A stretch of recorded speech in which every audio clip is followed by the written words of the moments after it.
What's going on, everybody? For USA Muay Thai, I'm Nate Freeman. I'm joined today by Ethan Quiachon, who is fighting in the co-main event for the Freedom USA Featherweight World Championship at Freedom 10. Ethan, how you doing today?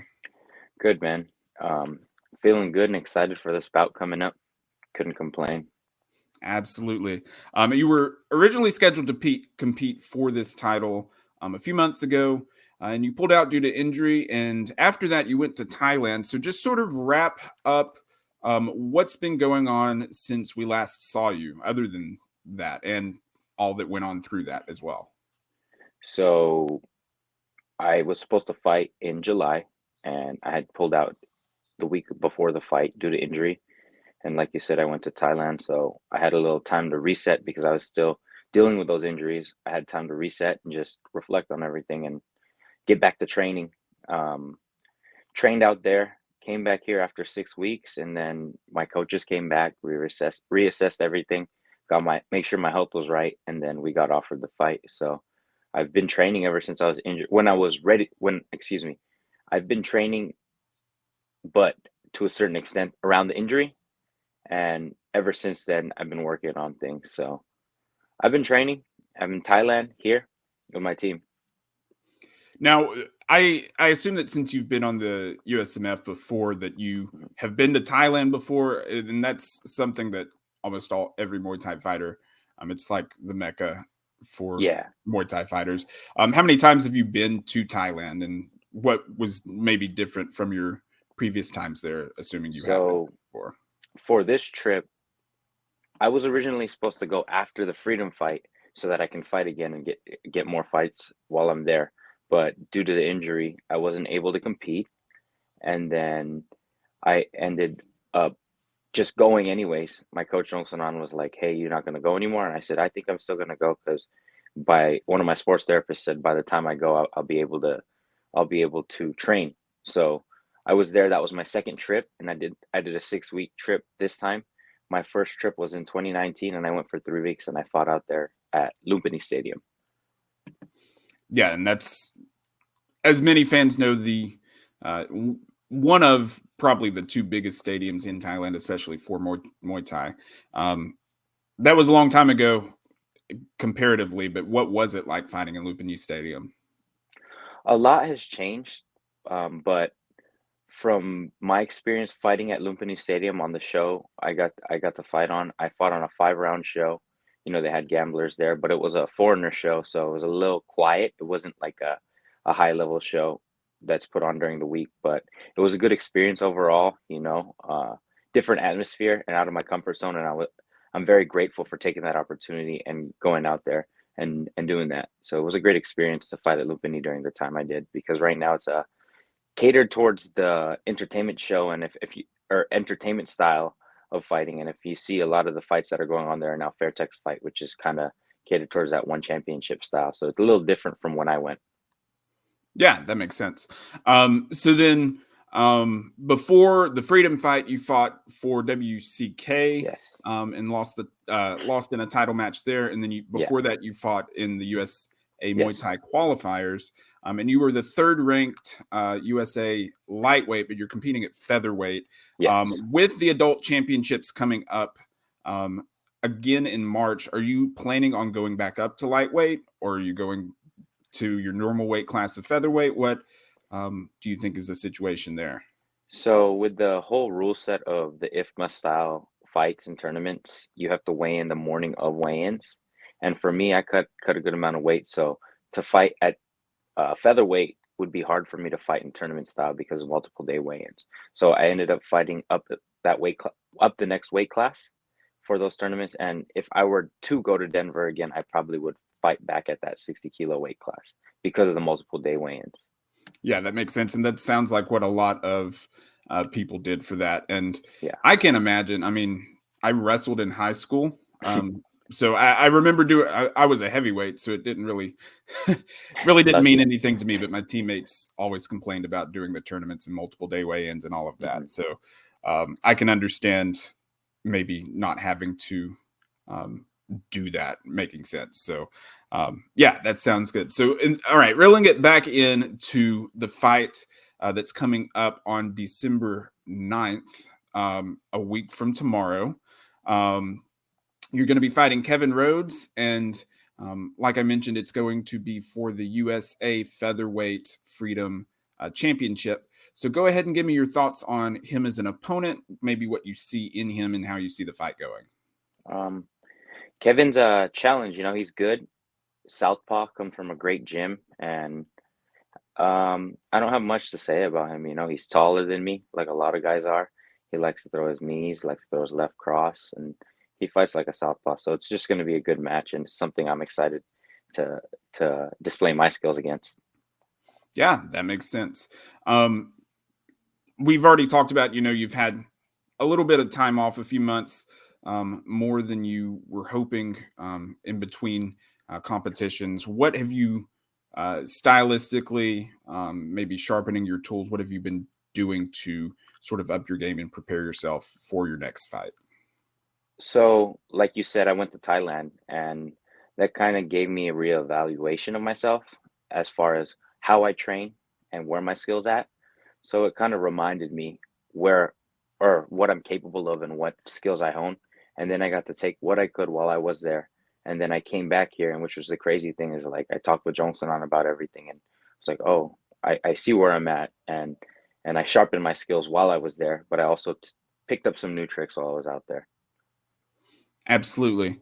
Um, yeah, and that makes sense. And don't want to look too far ahead, obviously, but the World Featherweight Championship was contested in the last event at Freedom 9. Yes. Um, don't want, like I said, don't want to look too far ahead, but if you win this fight, do you have your eyes on the World Championship, or are you Yes. just gonna? Yeah, Of okay, course, if we get offered that fight, I would love that fight. Being a mod, we've talked to each other before. No ill intention, no bad blood. I respect the guy a lot, and we've always talked about fighting each other. I wouldn't mind fighting him, but it all depends on Rami's plan because he's the promoter, and if he's bringing people out for a mod to fight for that world title, I'm okay with that. I'll just take what's in front of me. I'll take any opportunity that makes sense that my team and I agree on. So, I take it, like you said, don't look too far ahead. I'm just focused on Kevin next week, focused on one fight at a time. But yeah, I wouldn't mind that fight. absolutely. That makes sense. Okay, let's switch gears a little bit and talk about not necessarily the fights themselves, but maybe um, your involvement in USMF. Like I mentioned, you've been on the USMF team a couple of times. Mhm. Maybe just share some of your experiences, maybe some of your favorite memories from representing the US in Uh, competition. so I've been on the USMF team twice. I was on the team as a youth, and I was on the team at in 2014. So I was there 2012 for the World Games in Russia, and then I was in Malaysia for the 2014 World Games. In a different time, we didn't have qualifiers; we were hand selected. So I like the way USMF is doing the tournament now. So you win the tournament, there's no the argument that it's your spot. So I think the biggest thing for me learning or taking back from that tournament, I got to see a lot of the A class high level fighters compete in that tournament and just see them mop up the divisions or even like big fighters get challenged in these tournaments because sometimes you never know what can happen in a tournament. Anything can happen, because it's a point system, it's amateur rule set. It's a little different from the pro game, the way you play it. So I just took in what I could those 2 years, and I saw a lot of top guys. I saw Andre Kubelin fight, one of my favorite fighters. I saw Kem Sitong Pinong fight, and I saw Artem Levin fight, and the list goes on. It was just very fortunate for me to experience high level Muay Thai at a young age because I was 17, 18 years old with my eyes just like, what's going on, in each ring, A class fighters. And it was a great experience overall to be at the USMF tournament. That's what I took from those tournaments.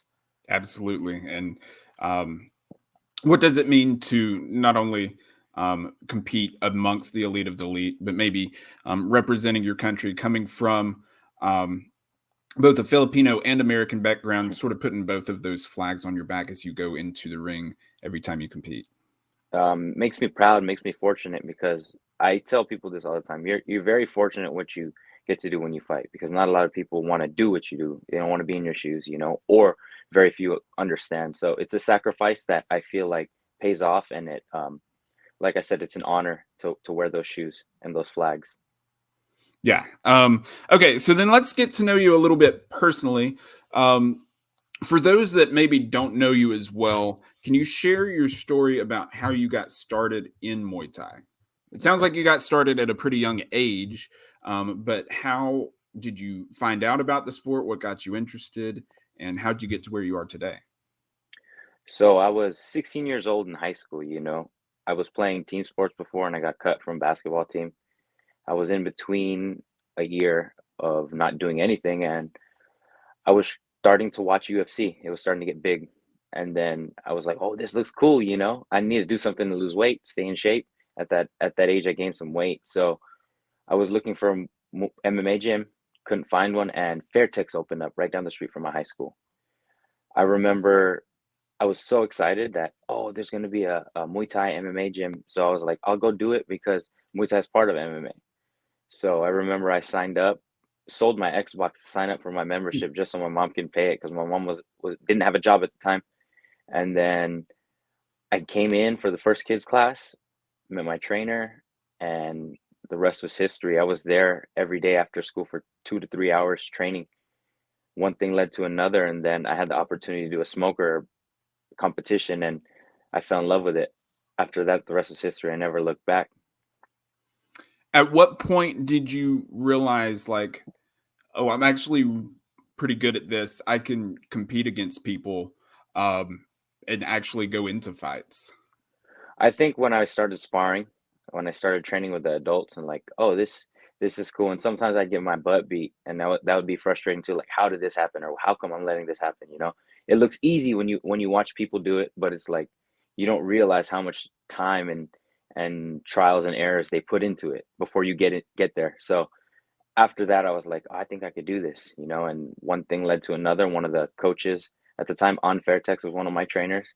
He told me, I think you're going to do a smoker next year. And I got really excited. And I trained more and more until he gave me a date. So I kind of Nice. felt that after I started sparring. Yeah, yeah. Um, talk to me maybe about some of your favorite fights that you've had, whether it's certain memories from a fight, or maybe you really enjoy a certain knockout that you landed and that you were really proud of yourself about. Yeah, just share some of your favorite moments throughout your fighting career so far. I think for me, I always get asked this fight. Every fight's different. And I think the best way I can explain it, I'm not really like living live off one moment. I don't put my head up there and brag about things, but I think for me it's just every fight that I have, I'm at a different point in my life, you know. Whether like the last fight I didn't do so well. I was in a point where I was like, dang, I hit the bottom. And there's been points in my life where I've been at the bottom, I've come back, and I've proven to myself again that I'm still here, that I can do this, how good I am. And I think one of the biggest memories I have was after my first fight back from COVID last year. I had a lot of personal issues go on in my life, and then I didn't know like what how much, or excuse me, I did not know, or I forgot how good I was, let's say that, or forgot that I'm still here, and I can compete because I've hit a low in my life, one of the lowest points of my life. And I came back, I had a full camp, and I did great. And I just remember that moment, just how happy I was. I was screaming like right when they called the decision, I'm back. That's one of those moments that I can remember that's fresh in my head. Like I said, I have 25 fights. There's a lot of moments in my Yeah, career I that know that. that I can recap. But Yeah, yeah. You mentioned, um, I think this coincides with that you had lost your really desire to fight after your mom passed away, and all of yes, that other personal things that you, like you mentioned. yeah, So I'm sure that feeling was extra special once you yeah, got back into the ring. Yeah, mhm, that makes total sense. yeah. Um, what is your favorite strike to throw? Man, I'm falling in love with everything, man. My hands, my elbows, my knees, my kicks. But at the end of the day, I love using my legs. I love using my kicks. So it's always going to be my legs. And everyone knows me as a kick fighter or good, Thai style, but I love kicking. you know. And you've already mentioned a few of your favorite Muay Thai fighters, Muay Thai athletes. Who um, are your absolute favorite if you had to pick maybe your top two or three? Yeah, I usually tell someone you can't pick one person. There's so many good fighters. So if you were to give me, let's say three, like you just gave me, number one person that is like my idol, my hero is Karohat Sosupuwan. He's one of the first fighters that my coach told me to study because he's small. And fortunately, I was actually able to do a private lesson with him my last trip to Thailand. So I got to spar with him, move with him, and learn from him. So he's one of my top three all time favorite fighters. Number two, of course, is going to be my coach, Jongsanan Fairtex, the two-time Olympic champion, the Wooden Man. And then number three, that's a tough one, but I'll go with a modern era fighter right now because those two are golden era fighters. And I say right now, I really like Super Leg Mukau. I hope he wins tomorrow. That's a big fight for him, and then hopefully he gets to fight Rodtang. But I'm a big fan of him because he's a kicker and he fights that Muay Fimu style, which is the style I like. It sounds like in your heart you want him to win, but in your head, Yeah. do you see him winning that fight? I think so. He beat Pampayak, but they both fought each other multiple times. It's been back and forth, but I think he's got momentum behind him right now. But it's a fight. You never know what can happen.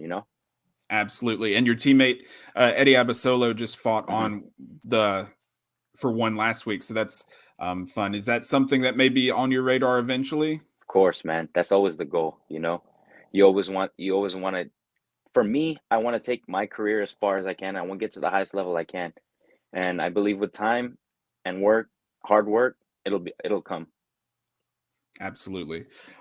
Well, excuse me, Ethan, thank you so much for your time today. Before I let you go, I want to give you the floor to give any shout outs to coaches, sponsors, anything like that. The floor is yours. How can people follow you Cool. on social media as well? First and foremost, I want to thank my coaches at Wooden Man Muay Thai, Jongsanan the Wooden Man, as well as Nungsiam Fairtex for taking care of me all the time, not just this camp but every camp. Thank you to my teammates over there. All you guys know who you are. My manager Marcy Maxwell for taking care of all this stuff. You guys know her, as well as my sponsors, um, and all my family and friends who supported me throughout this career to help me get to this point. Without you guys, I wouldn't be here, and I'm going to keep going with you guys by my side. So I appreciate all your guys' help. Absolutely. This has been Ethan Ketchon. Be sure to catch him at Freedom 10 on December 9th. And best of luck in your fight. Thank you for your time today. Thank you guys. All right.